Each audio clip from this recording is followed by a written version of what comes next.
This particular trialogue is titled Saving the World, and I thought it would be interesting to discuss this theme, first of all, because I think that there's a great deal of pessimism about the subject, saving the world, that people feel that if they can imagine a set of policies or actions that might be taken to save the world, that then somehow these policies are unlikely to be realized because the inertia of human bad habits will somehow interfere with the best intentions, and that hortatory ravings, the Sermon on the Mount variety, have clearly failed. If mere speaking about saving the world could do the job, it would have been saved quite some time ago. So what's needed then is a notion or a set of notions which will somehow not run counter to the general flow of human needs, weaknesses, and expectations, and yet create a radical change in the nature of our world. And as I look at the various factors which seem to be pushing the world toward ruin, the one that I come back to again and again as being central to any social program which would create a sane and caring future for our children and lessen the impact of human beings on the environment, is the problem of overpopulation. All other social problems can be seen as being driven by the excess of human population on the earth, which has in our own lifetimes reached a criticality anticipated by Malthus and other pessimistic thinkers in the past. And yet, even as we speak, there is no serious assault on this problem. Population growth and its handmaiden resource depletion are running rampant over the surface of the planet. Is there anything that could be done to mitigate this situation and buy us a little time? And I think the general feeling about this is no, there is not. That because people enjoy sex, because people enjoy family life, because people are not educated concerning birth control and so forth, that somehow this is a problem we just avert our gaze from in the hope that perhaps war, epidemic, disease, or some other natural catastrophe will intervene and do the work that we as human planners have been unable to do. And I think this is a profoundly misguided and pessimistic position to take. I was once challenged in a workshop I gave. Someone said to me, well, you're always talking to these entities in the higher dimensions. Why have you never asked how to save the world? And at first I took it as a kind of facetious challenge on the part of someone who didn't really understand the protocols necessary for dealing with these entities on the higher planes.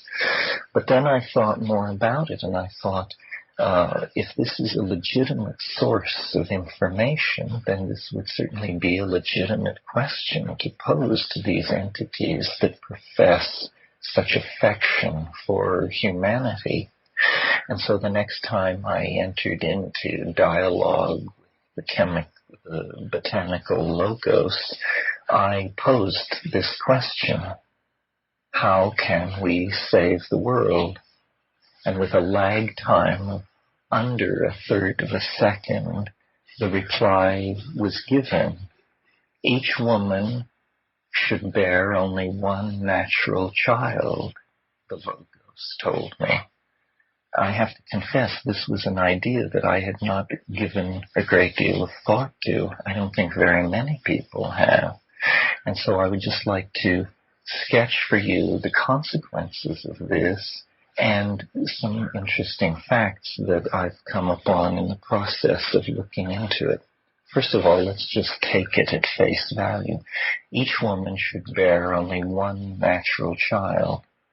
Now, what would be the demographic consequences of this? Startlingly, within 50 years, the population of the Earth would be cut in half. Without war, epidemic, forced migration, government programs of sterilization, so forth and so on. If a policy like this were adopted by even a major percentage of the world's women, the impact would be immediate. In the succeeding 50 years, the Earth's population would fall by half again. If such a policy were in place for 150 years, a serious social debate would ensue on a subject inconceivable to us. Are there now enough people in the world?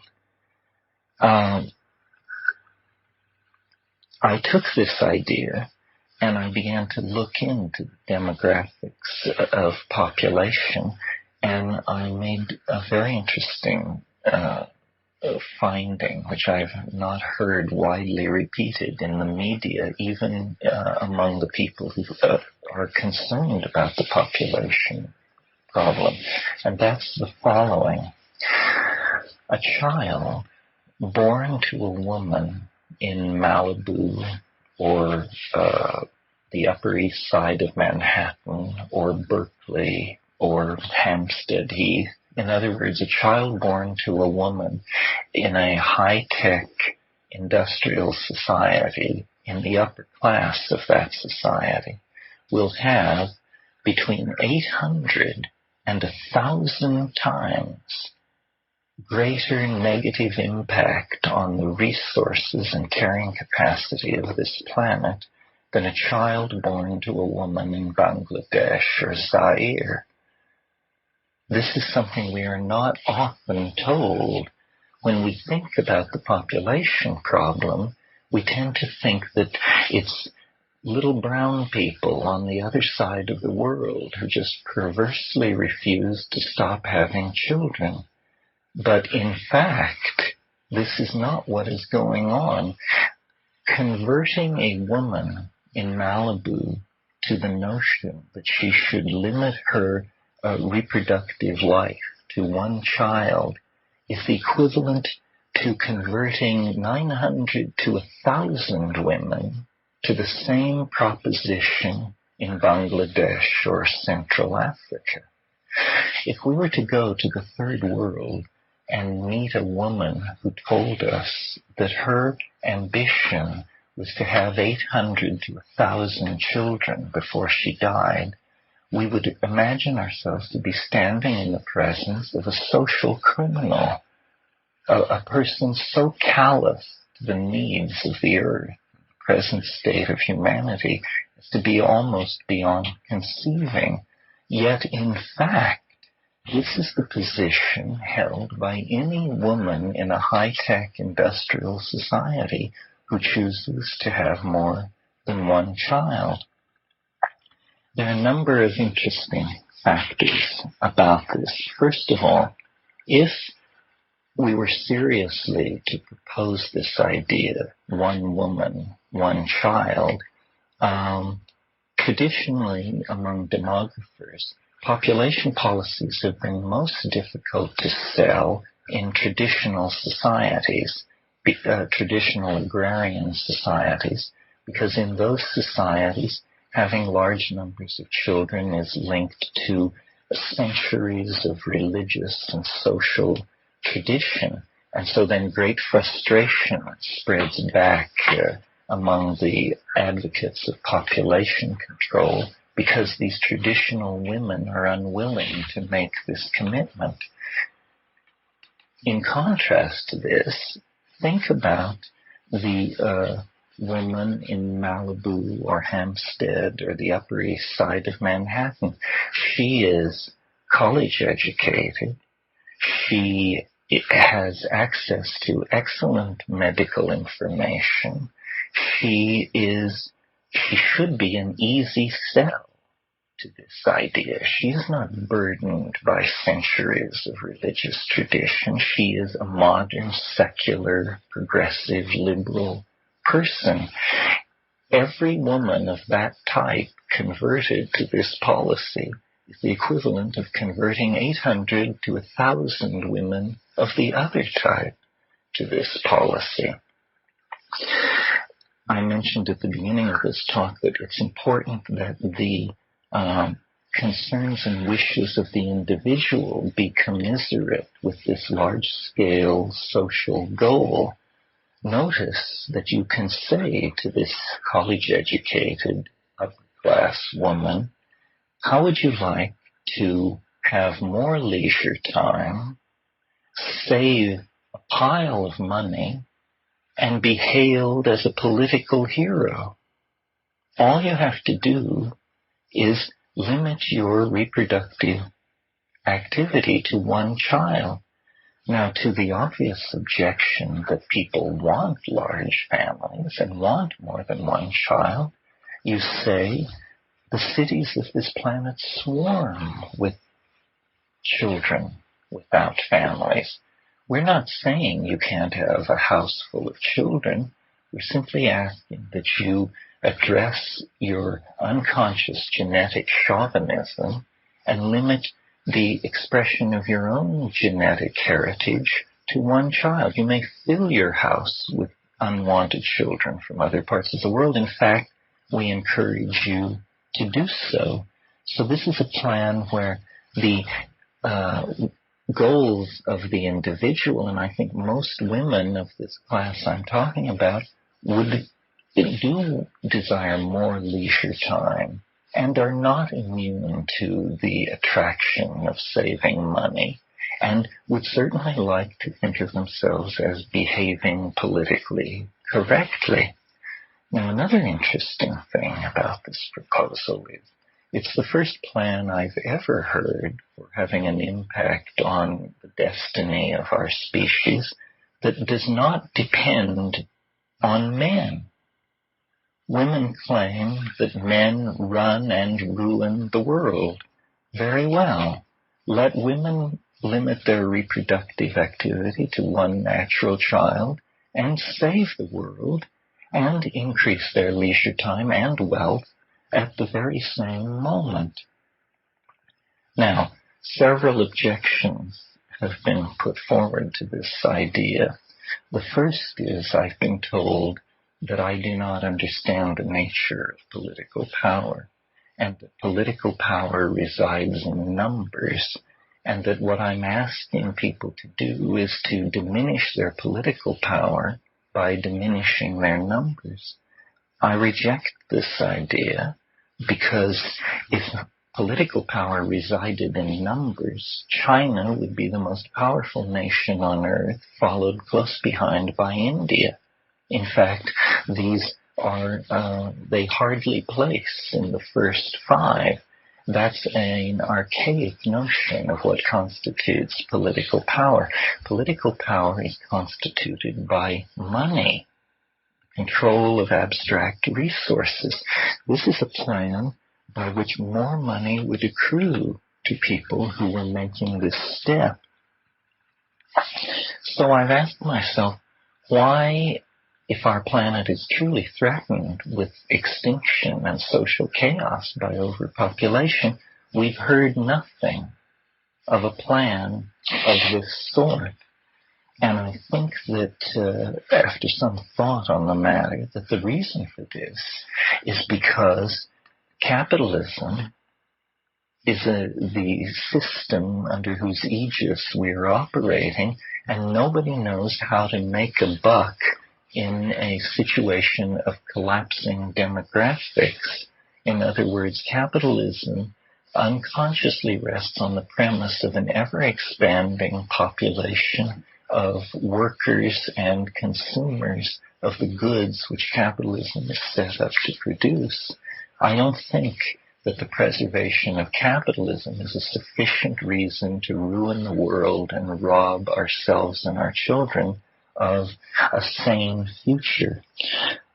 So I would submit to you that this extraordinarily simple idea, appealing to all the venal drives of the individual, could in fact be harnessed into a set of social policies which would very, very quickly have a major impact on the planet. In fact, I'm interested in seeing computer simulations run. How many of these high-tech women would have to convert to this notion before there would be an enormous freeing up of resources? A very small percentage. I mean, I would suspect that if 10 or 15% of the women in the wealthy classes of high-tech societies were to do this, the impact on resource availability would be measurable almost immediately. It isn't the poor woman in Bangladesh who should be preached at to limit her reproductive activity. After all, her children rest on the earth as lightly as moths or mayflies. It is the children in the high-tech societies that consume more plastic, glass, steel, petrol byproducts, and so forth than whole villages of people in the third world. So I put this idea out, not only that it be debated on its own merits, but because I think it shows that in trying to solve problems that we've come to think of as intractable, we actually have fallen victim to a kind of failure of imagination, and that some of the problems which we tend to think of as insoluble are in fact quite soluble if we will only make the imaginative leap necessary to think about them in these kinds of terms. It was stunning to me to realize that without migration, war, disease, coercion, you could cut the Earth's population in half in 50 years and make a whole bunch of people leisured and wealthy in the process. Seems to me astonishing. These kinds of things have been overlooked.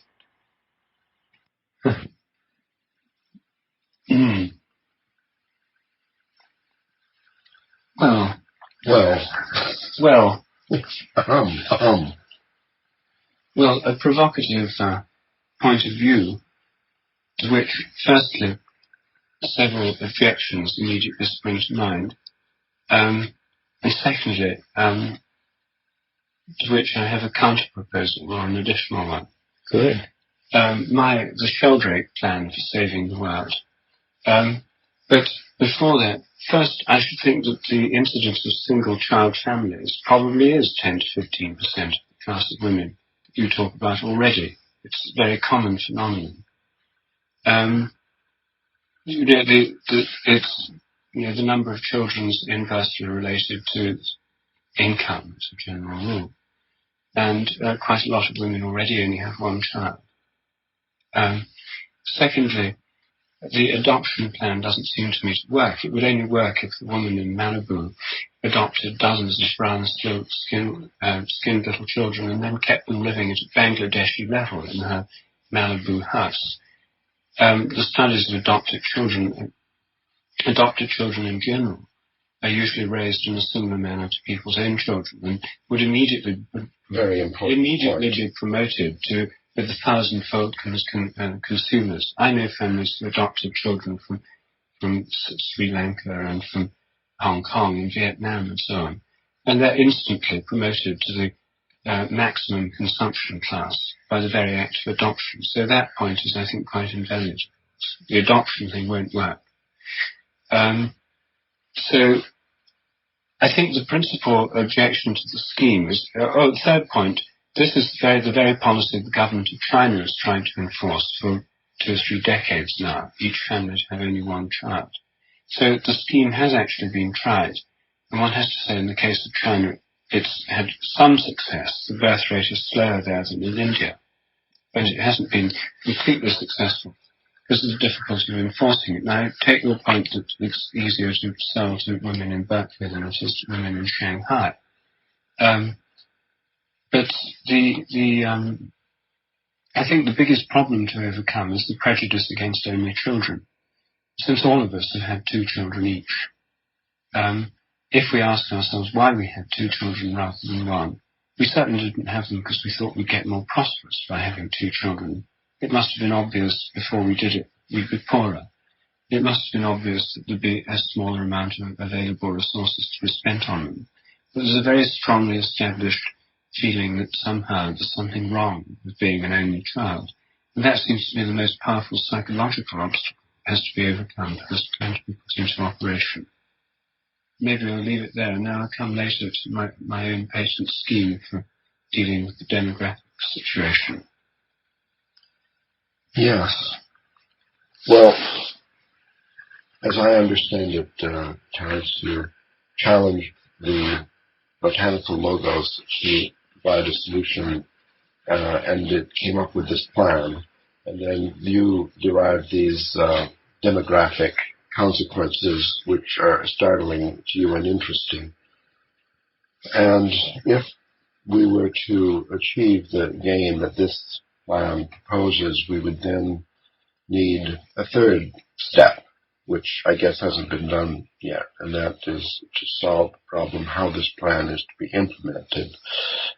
So, although I agree with Rupert that not wanting to insult the entity, in fact, as the plan is not very original, still I'm going to suggest that you go back to the entity to ask how this would be implemented, because in your demographics there is this very big if every woman and so on. Now, for every family to have one child, let's say every woman to have one child, is not demographically different from many families on the average having one child. That's different implementation of this policy. And many countries, developed countries, now do have approximately 0 population growth, which means their average is about 2. Right. So this 1 is less than 2, and that's significantly less, and that's interesting. But as far as people adopting this plan, putting this plan in force, persuading people, educating, here's the big if. What is step 3? How do you implement this plan? And this is, as a matter of fact, the real problem in saving the world, and it's the one that we've been talking about in several meetings in the past. Do you use education? This is a common theory, that the reason that developed countries have achieved 0 population growth is because of education. Or do you change the mythology? I mean, all of the possibilities that we've discussed for making a paradigm shift, a social transformation in general, all of them would be applicable to this problem. But which? How? What? Through education, youth, rewards? How do you provoke the phase shift in consciousness which would result in people feeling as their personal goal to get the population growth of their neighborhood down to half? Well, minus 50%. You have to point out this thing that personal wealth and leisure time will increase if this policy is followed. In other words, people will follow their own best interests. So you can't appeal to some higher set of goals. You just have to say, wouldn't you like to work less and have more money? Well, I think there might be a solution to this problem, but I doubt that's it. I think that Rupert is right. There's a preference based on actual experience for 2, not for 2, for 0 or 2. What we would need here is to have more 0s and still some 2s. And what is really missing, I think, is for a large number of women to accept that they don't want to have any children at all. That is the real problem. And of course, there already are many women who don't plan to have any children at all. But to increase the proportion of women who are choosing that as their first preference, the number of children they want to produce in their entire lifetime is zero. I think that's the difference. Yes, well, I think that celibacy is a misplaced impulse in this direction. Celibacy doesn't, it's arguable that it does anybody any good, but if it were redefined to be thought quite a nice thing for people to make the sacrifice of having no children, and such people were honored in society the way now honor celibate priests, so we recognize them as a special class. If people knew that by having no children, they would receive a certain measure of deference in society, then large numbers of people might opt for that. Yes, well, that's reasonable. I absolutely reject the connection between sexual activity and reproduction. I know, I've heard that there is some kind of connection. But I think that the women, the politically correct women in Berkeley and Santa Monica and so on that we're talking about, they are mostly having children because they want to. They've elected. I mean, there are lesbian women who have children because they want to. There are celibate people who have children because they wanted to have a child. They change their pattern only because they wanted to have a child. The wanting to have a child is the cause of reproduction, not mysterious and unsuspected byproduct of being sexually active. So I think we need, in order to resolve this final problem in the entity's suggestion, we need to find some educational or mythogenetic strategy whereby people would really yearn to have zero children, with or without sexual activity. All kinds of. Well, I think this could be done in all kinds of ways, through education, through tax incentives, through direct payment. Also, I don't accept your direct payment. I don't accept the premise that faced with one's desire to have two children, or if that were linked to wrecking the planet, I think people would just have one child anyway. Yes, well, that's a possible breakthrough. And in fact, we don't know the consequences of having one child if it were generally accepted. I think a lot of the one-child talk that goes around has to do with the fact of the myth of the special character of the single child. And daycares, all kinds of social institutions could be retooled to make sure that these children spend a lot of time with other children. So I don't see that as a tremendous barrier. I agree with you. I think we should encourage people, one, to have no children. Those people should be given special honors. Otherwise, to have one. And never to have two. And people should accept that nuclear families don't really exist in this society, and so they're going to be single parents, and that makes it more attractive to have just one. That's right. When two single parents, each with one, combine in a house, then in fact they'd have a sort of nuclear family with two children, except both the parents would be female.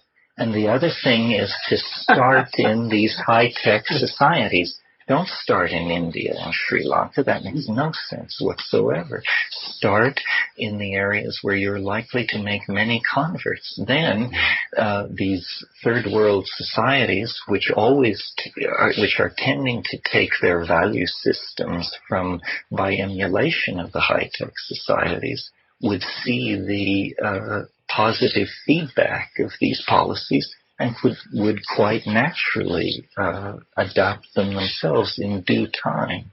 Well, I think we do have a plan here. It's sort of rounded out. Well, let's hear Rupert's other plan. No, let me just raise one further objection which has to be overcome. I mean, first, giving single children and single-child families a better name seems to me the most important and, you think, the easiest aspect of this plan. But that seems very important. Studies on, I never saw the case against two children until we'd already got to, when I read an article in a newspaper in Britain, The Guardian, which was a fervent denunciation of the two-child norm. I'd never ever seen this before. I'd seen plenty of things about what's wrong with only children. But this said that having 2 children is grossly abnormal. In the past, people had large families. We had multiple children, multiple relationships. With 2, you set up automatically a dyadic relationship of jealousy, possessiveness, and fighting, which creates a one-on-one competition situation, which is atypical of the whole of human race in the past, and that 2 children, in fact, may be a great deal worse than 1. Now, that was a strong argument. It's the only time I've ever seen an argument put in favour of a single child as opposed to 2. Yeah. And it was a well-put case, and it had quite an impact on me. It might even have influenced my own thinking on the subject had I read it before we'd had to. Yeah. So this re-evaluation of the role of 2 versus 1 children is something that's a great deal more attention could be paid to. Studies could be made on the subject. It may well turn out that this argument can be validated in all sorts of terms, and that the 2-child norm can be discredited as a kind of myth or ideal in favour of the 1-child norm. Now, that would be a highly constructive act, together with social policies that would deal better with the problem of only children and all the rest of it. Somehow, ways of living, or where children spend more time with other children. Anyone with a single child spends most of their time ferrying the child around to other houses so they can play with other children. This could be made easier. But there's a serious political objection to the whole thing, which is that in a democratic society of 1 person, 1 vote, the single most important thing that influences people's thinking about this question is being outvoted by the others. In Northern Ireland, the great fear is that Catholics have more children than the Protestants, and they'll take over. In the Soviet Union, the fear many Russians have is that the Muslim republics have enormous birth rates compared with European Russia, and that in a democratic Soviet Union, they'll take over. The fear in the United States surely must be that the woman in Malibu or Santa Monica, that within 5 years, maybe 10 years, Hispanics will take over control of Los Angeles, within 25 years or 10 years, 15 years of California, and within 50 years of the entire United States. And then they'll change the rules because they believe in larger families. They won't want to go along with this kind of norm. That's the kind of objection which I think will strike people very deeply and raise tremendous fears. I think there's an answer to that particular objection, which is by take over, what you mean is claim an unfair amount of the wealth of the society or the resources or the political power. But notice that in a society where this kind of policy was slowly taking hold, all segments of society would grow more wealthy, and there would be a diminishing anxiety about resource availability because there would be an ever-expanding available pool of resources. In other words, if we're going to cut the Earth's population in half, then there's going to be twice as much land and wealth to go around.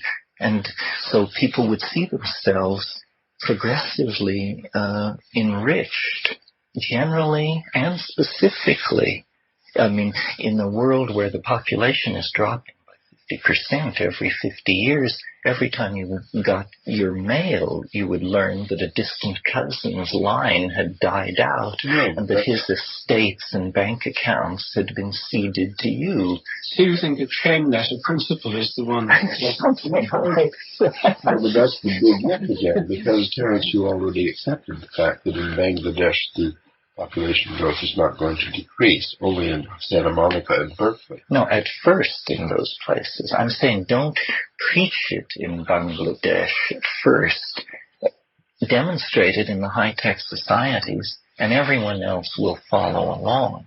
And as a society becomes more wealthy, that means more educated, the case will make more and more sense. It's something that it's interesting that the burden of working this all out would fall on the women in the high-tech societies who have claimed that they have never taken their due role in human destiny, And here would be a chance for them to step forward and lead us all into a better world by their demonstration. Well, I think in the case of our own experience in our own families and co-parenting arrangements, we had participated with our wives in a discussion about how many children to have and so on. And that probably would be the case in these high-tech developed countries and families and so on. It would be sort of a partnership of men and women that would have to come to this new understanding. But women would take clearly a flagship role in all this. Yes. Well, suppose that Rupert's idea that a reason for large families and anxiety about the voting situation in democratic countries, and well, we could change the vote so that siblings of the same mother would share one vote. That would take care of that. I think there are cleaner ways to take care of that. I mean, I see this objection, but I think it could be met that social planners, you could put in place incentives. I think it could be met. People are anxious. They don't want to lose power or wealth or land. And the very notion of falling demographic reverses this pressure.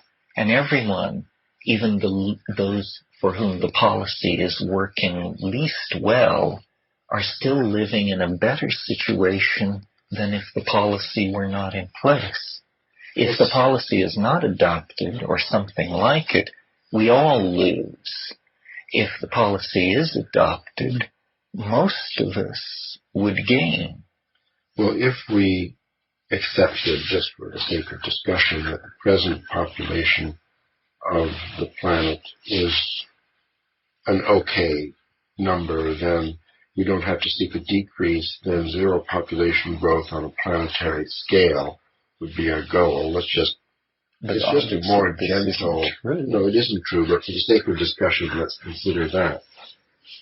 Then we already have achieved our goal in developed nations, many of them, and not in the rest of the world. So according to your idea, if this would apply to the one-child plan, that the success of this plan would then diffuse over the underdeveloped countries, that we should see that already happen, and yet we don't. No, I think we do. As standards of living rise, population rates slow. This has been observed all over the world. I know, but the standard of living is not rising because the population is growing and outstripping the resources, and people have this enormous famine in Africa, and their response to this famine is to have more and more children in order to... But for instance, in Thailand, South Korea, the emerging industrial countries of Southeast Asia, the population is slowing.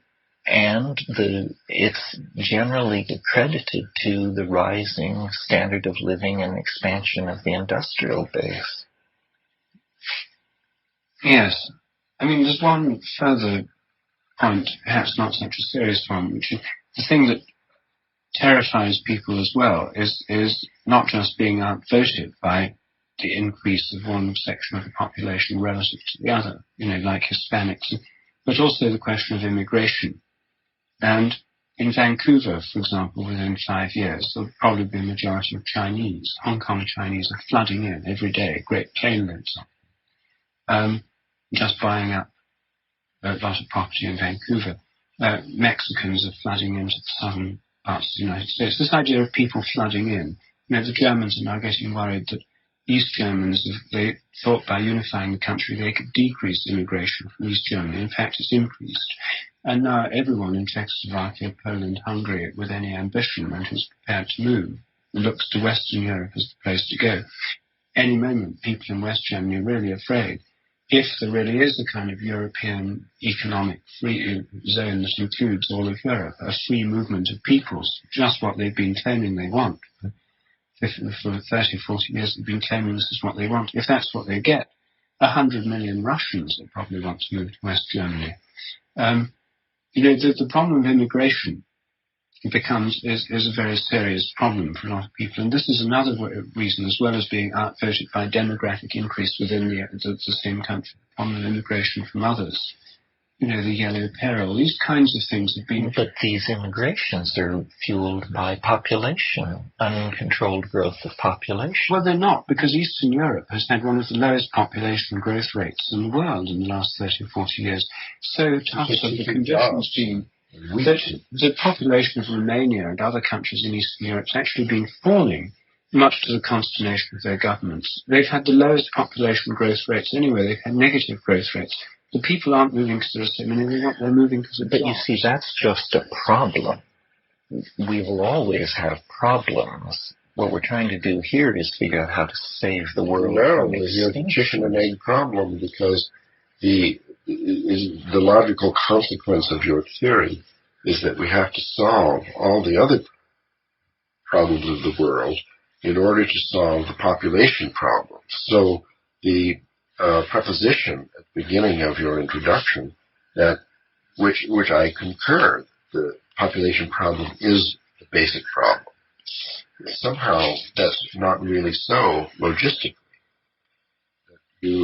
All nations have to be developed nations. People have to have education. They have to accept this new idea. They have to be impressed by the success of this plan as it's applied in other nations. All that implies the solution of all these problems. So the demographic shifts of a constant population in new locations would end because of inequalities of resources, and that this would have been solved. Well, people will always migrate to where there are more jobs or better lives, but if they are truly not migrating because of overpopulation in their homeland, then they are emptying out their homeland, and that means in the future there will be empty land to be reintegrated into the global economy. The price Germany pays now by having millions of Poles move into Germany means that in the next century, Poland will be a wonderful frontier for economic growth and a theater where people can build very stable, happy lives. Yes. Well, I'm not completely convinced, I have to say, because I feel that these basic fears about immigration pressure, outvoted, other people taking over, are very, very deep-seated, and it would be extremely hard to remove those completely. I think you would just pass a law, as we have in the United States, that being here doesn't give you the right to vote. And most countries have laws like that. And no, are there countries where if you're just there, you can vote? Most countries make a very clear distinction between their citizens and recent immigrants. And you have to establish yourself. And, citizenship is not automatic. No, well, nevertheless, the fact is that in Germany they have a problem with Turkish immigrants. But it's not of being outvoted by them. No, that's not the problem, except in certain localized areas. But there is this fear of kind of relative demographic increase. Well, maybe these are problems that are going on anyway. But I think that these would surface as soon as this policy of yours began to bite. I think that there'd be sort of nationalist movements, sort of white Caucasian movements springing up, save the Caucasian race, and that kind of thing. And I think that one needs to have some kind of plan in place in advance to counteract this very obvious reaction that would come up immediately. Well, I think you're right. Although these sorts of movements exist already, what you would hope is that this was a solution and that therefore the consequences flowing from it would, in a fairly short amount of time, outweigh the negative aspects of it, and that people would see their standard of living was rising, there were more resources to spread around, there was less a sense of encroachment and so forth and so on. I think if people could achieve zero population growth on a planetary scale, as we could regard this as a halfway step. From there they could progress. You could give them a period of several centuries to get to the idea that what is really needed is a rapid reduction in the human population to 25% of its current strength. Well, but see, the longer you wait, the more resources you're using up. I mean, are there a couple of centuries worth of petroleum around? Are there a couple of centuries worth of hydroelectric power? Well, I think if zero population growth on a planetary scale were achieved in the very near future, if we could achieve that, we could achieve anything. Well, you would only achieve planetary ZPG if in large areas of the world you had less than ZPG, because you would be taking up the slack in those laggard areas. But whatever it is, it's even easier to achieve than what you're proposing, because if people in Southern California, let us say, are seeing that their sector of the population is going to decrease to half within 50 years, in the same span of time that these other folks are going to be multiplied by 4, it's obviously not going to go. No one's going to accept that. Why not? The people in Southern California will be twice as rich. The people in the other area will be 4 times more impoverished. I'm talking about, let's say, another sector of the population in Southern California, which is multiplying at the rapid rate with, let's say, 12% population growth per year, so doubling the population in 5 years. Through immigration and increase. Yeah, well, that's the birth rate in Mexico now, so it's increasing 12% per year. It can't be 12%.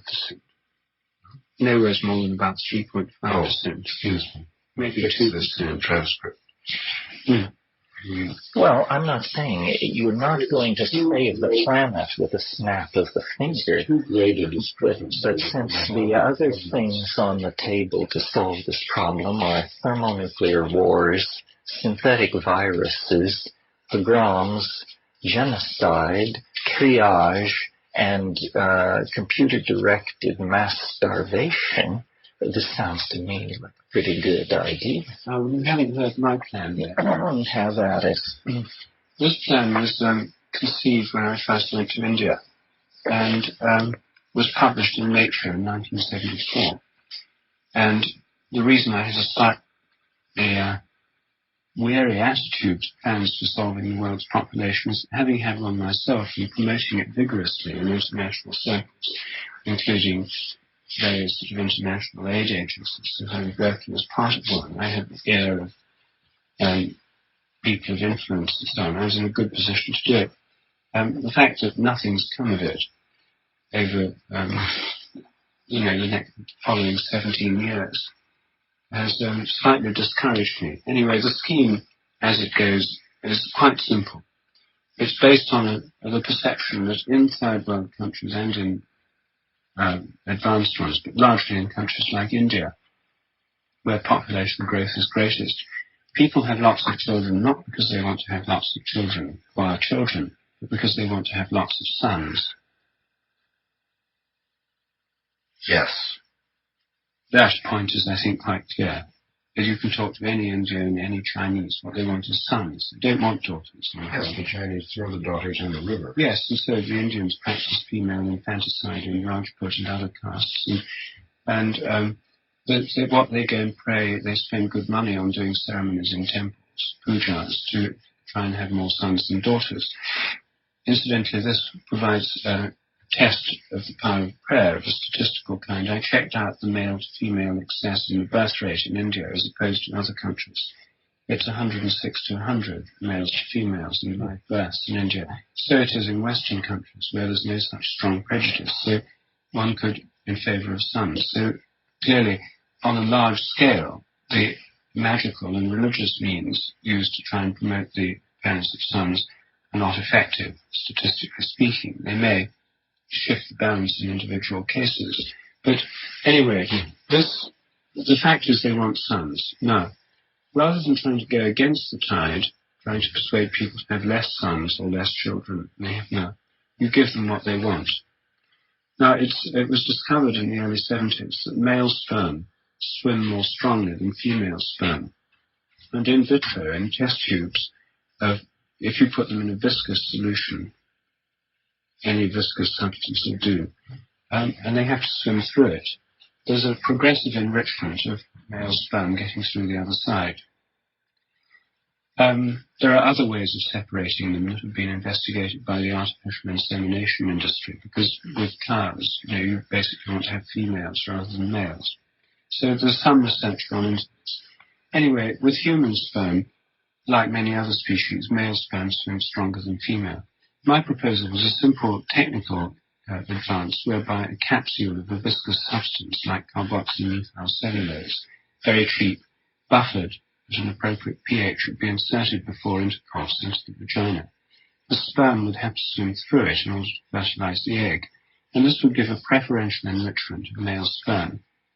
Now, the thing may be only partially effective. It may only increase the chances to 60-40 instead of 53-50, which is the present ratio.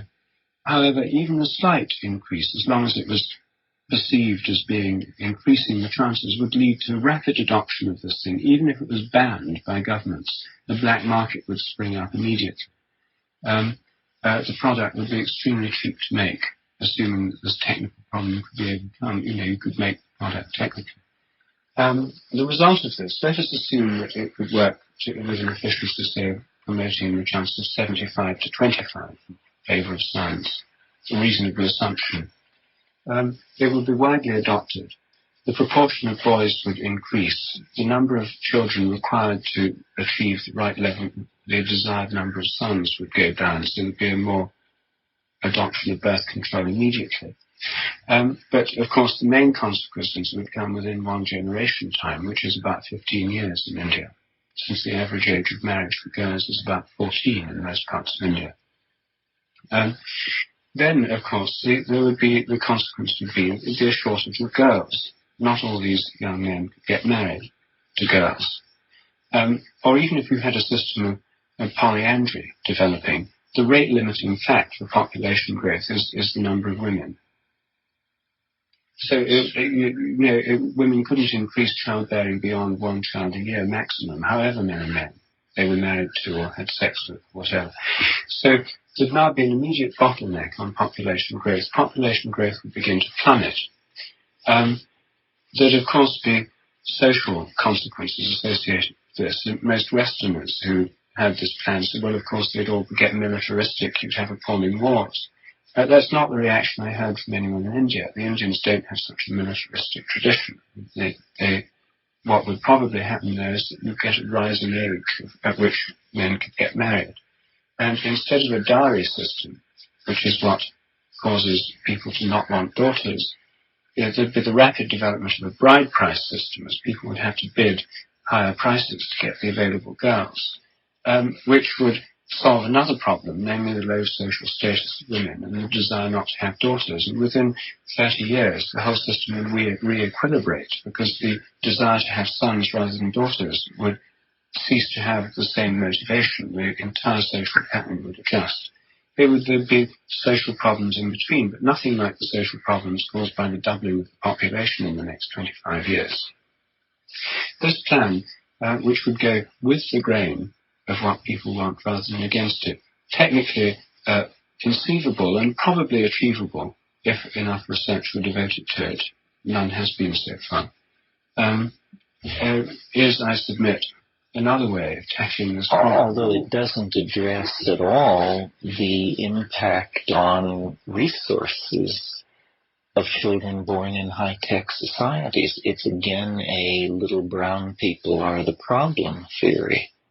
Well, little brown people are the problem in large parts of Africa and Bangladesh and so on. Well, yes. But on a global scale, it's the over-consumption that goes on in the high-tech society. That's true. I read in the last week, and I've forgotten where, that the inhabitants of Orange County, California, consume as much in terms of petroleum products, raw materials, and energy as the entire population of the Indian subcontinent. This gives you a notion of the disparities that we're talking about. Yes. Well, so it's a separate issue. I think the resource depletion, the factor of 800 to 1,000, that's questionable. I think Rupert's plan, which does sound like it would create a global decrease in the rate of population growth, this is definitely would help save the world. And furthermore, I think that we could go into business and make a fantastic profit by selling the product at reasonable rates in India and China. So let's do it. Well, I'm not sure it would save the world. The problem is resource depletion. However it happens. Well, we could just have rationing in Southern California, then that would cover it. By a factor of, we're going to cut people back by a factor of 800 to 1,000? Well, it sounds difficult, but I think it's actually easier than affecting the population growth. What you then have in place is a tremendously coercive invasion of people's lifestyles and desires. That's exactly what we were trying to avoid. What you want is a system where people embrace it and practice it because it gives them more of what they want. That's exactly the virtue of my scheme. But not what Ralph said. Well, the people in Southern California and in Texas and so on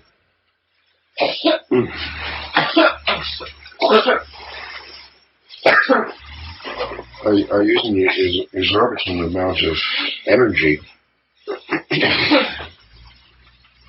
because they're living in the wrong place. People should not live in a desert.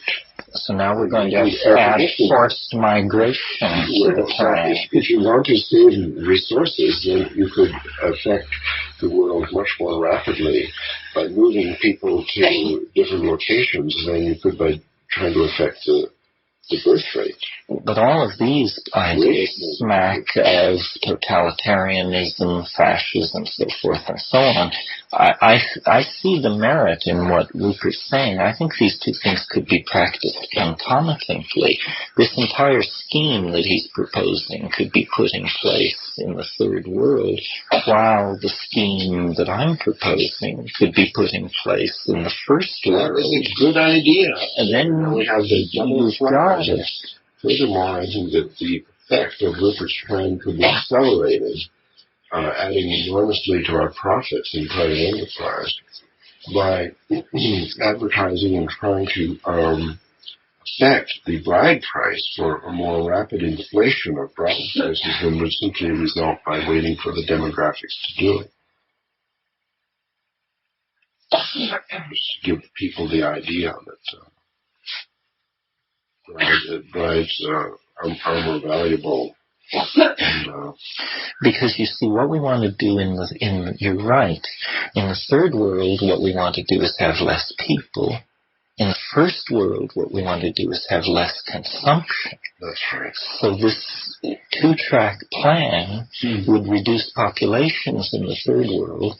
It would also have tend to reduce populations in the first world, but that wouldn't be the primary impact of my suggestion. The primary impact in the first world would be to lessen the impact on resources. So the two plans running side by side seems to me would be quite a reasonable thing to place before. Another idea that should really be added to this concoction is liberating women, because I don't think that girls of 14 should really be getting married. And you see that the whole problem is that childbearing starts too early. When we have college and everything. Well, if you have women in the high-tech countries having only one child, then they are appropriating more wealth and more leisure time to themselves, and these are the definitions of liberation in a secular society. More wealth, more leisure time, more control over your own body. So it would liberate women quite as an ingrained consequence of these other things. I think that's the basis for a short book here. Well, here we've got a plan, a two-track plan that could indeed work. But coming back to your scheme, it seems to me that the one of the things that's really important to get in place is the research thing on family dynamics, actual interview techniques of people, why they decide to have two children. Yes. Actually get to the bottom of it, because the whole thing isn't based on a tremendously careful amount. It's basically it's mythology. It's kind of mythology. It's numerology. Well, family numerology. And don't you think that the objection to the only child is actually it's a stylistic objection. They're not screwed up. They are not children. And this is a tremendously sentimental society. I've known many only children, and many of my peers are only children, and they left childhood rather quickly. They learned to read sooner. They became little adults, and since, I don't know when, the Victorians or something, there has been a deep sentimentality in Western society about childhood. But this is very recent. I mean, in the Middle Ages, children of 14 led empires.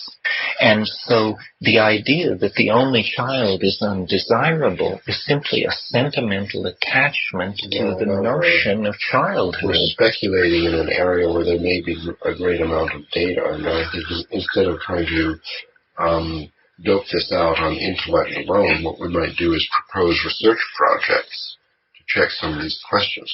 I have a feeling, maybe this is wrong, it could be checked, I have a feeling that problems such as codependent syndrome might be very severe with single children. Anyway, this is part of the numerology should be based on research. Here we've got an ideal grassroots research project. Exactly.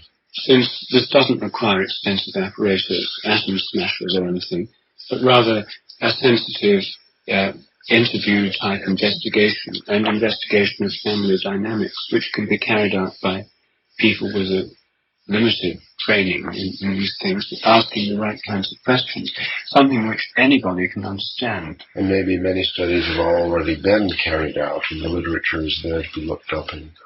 Although in these sociological questions, you're not going to reach the bedrock of truth. I mean, one school is going to tell you 2 children is good, another is going to say 1 child, and another 3 to 5. Yes, but the fact is that we've arrived at the frontier of the social sciences in an area where the further evolution of social science could be of crucial value in solving world problems. Social sciences are valuable. Now there's something radical.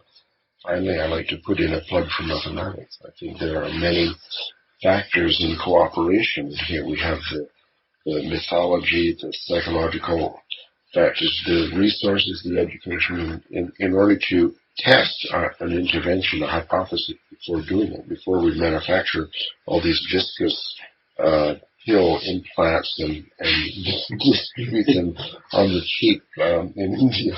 We should do a computer simulation in order to just get a little practice in the interaction of these. Well, this is what demographers do. They know exactly how to run these simulations. Well, hardly, because the complex dynamical systems theory that's necessary to understand the simulation has just come on the scene. But the time is here. I mean, this also can be, grassroots science can include computer simulations on desktop computers. Yes, I mean, a simple demographic modeling disk. The manufacturer is sold by Aerial Press. Well, there's these things already. With a $1 off coupon to attack from the back cover of our next volume. A slight variation on SimCity, for example, we can subvert Nintendo and Game Boy and so on, that the children would be trained in SimCity. What would be the effect of using this product from Trialogue Inc. instead of not using it? Say, oh, well, then you get wealthy and your bride price goes up. And so what if, play what-if games in this computer simulation that's distributed in Game Boy, so that people are brought up with these educational games. It's the new mythology. Well, I think, and especially everyone in Bangladesh with a PC. Game Boy in a couple of years. Game Boy is just, handheld PC. They will not all have Game Boy in a couple of years, Ralph. 4 or 5 years. Well, there may be Game Boys in Bangladesh. There may be Game Boys in coffee shops that you can use for a fee of 1 rupee or something. Game Boys. But I think though that also as part of this computer program, the family numerology would be very important because I've often had conversations with parents who've had 3 children and 4 children, and it's a very common topic of great interest. It really interests me, and it interests lots of parents, the dynamics of different groups of children. The second child always is like this, and the third child always has that problem. And yes, and with 3 children, which seems pretty good to me, I've talked to parents with 3 children or people who've had 2 other siblings, and then there's this problem with the one in the middle gets left out, that kind of thing. Or there is a lot of information here, that models that could be made on computers, family dynamics models, and these things become much more widely appreciated rather than just relying on informal conversations and widespread prejudice. This could go a long way to reforming people's attitudes towards this. And it may be that every kind of investigation may point to the fact that single children have real problems. It's not a very good situation. That's a risk one would have to take if one launched such a research program. Yes. But I suspect that it may not, and I think that the puncturing of myths, this would probably be the single most constructive step one could take towards bringing about your plan. Yes, well, there would be a lot of modeling going on if any of this was undertaken. Because anytime you shift the credo, then you want to model what the feedback consequences of all this are. And here is a multi-leveled problem that deals with genetics, flow of wealth, movement of peoples, lifespans, economic viability, resource management. I mean, it's the entire ball of wax. But it doesn't take into account, and would have to, the biological or archetypal desires to have children in the first place. Because if you talk in terms of resource and disposable income, the richest people in America and everywhere else are gay couples. They have the highest disposable income. There was an article in the business section of the New York Times last week saying that estimates have shown, market research has shown that $210 billion per year is available as disposable income to gay and lesbian couples or people. Although we don't know. Here's one of the largest markets for, special targeted advertising and marketing strategies. Well, the fact is that if one only took economic factors into account, then everyone would be gay. Now, it's very clear that large numbers of people are not gay and are motivated by other concerns in having children, other than disposable wealth and things to which you're going to appeal. Now, what are those kinds of concerns and motivations? I often meet people who haven't had children who ask with great curiosity, as I did myself, before I had, about what's it like, and so really trying to find out, really trying to find a basis for these decisions. And there's very little guidance at the moment, especially about numbers of children. So here's at least an idea for a book. The Only Child, a positive re-evaluation. Yeah. That would be a bestseller for a start, because there are lots of only children who want to be positively re-evaluated themselves. Yes. And lots of parents with only children. Strong market. That interviews with such families about what's going on. It would be a huge market. This book we could get in advance through Brockman tomorrow, if we were prepared to write it. But we've got lots of book ideas. Maybe we'll have to set up our own book idea agency. Well, we couldn't sell on this one. If we made a proposal and it succeeded off chance in getting a large advance offered, we then could actually deliver the product by reinvesting some of the take in employing helpers. There's a lot of research and a little bit of writing. And with the aid of the research and reading the reports, and then we could more or less trialogue it into book form in a weekend. Well, there you are. This would be a positive way of dealing with it. I think that the most important barrier to it is this prejudice against only children. I think in the United States, certainly. And England. And I think in Europe and indeed the Western world. Indeed, not just the Western world, in India too, everywhere. Yes. It's a very, very widespread prejudice. Yes. And it's sort of the family version of Terence's original, putting the burden on the women to make a decision. And it speaks to the current paradigm, which might be fictitious, that it's nuclear families that are having children. Another idea would be to attack that myth, helping people to accept the idea that marriage is temporary and it's an arrangement for co-parenting, and it has a finite span. As statistics show, the average length of a marriage is so many years and so on. If people accepted that also, I think it would have a very strong effect on the birth rate. The hypothesis, or maybe this could be a chapter in the book on family numerology, the hypothesis of the myth, the incorrect myth that marriages last forever, make a two-child family more attractive. This aspect of denial, one accepted the fact that most marriages only last so many years. At the time of the divorce, the average age of the children is 7.5 or so. People would probably look more favorably upon the single child families.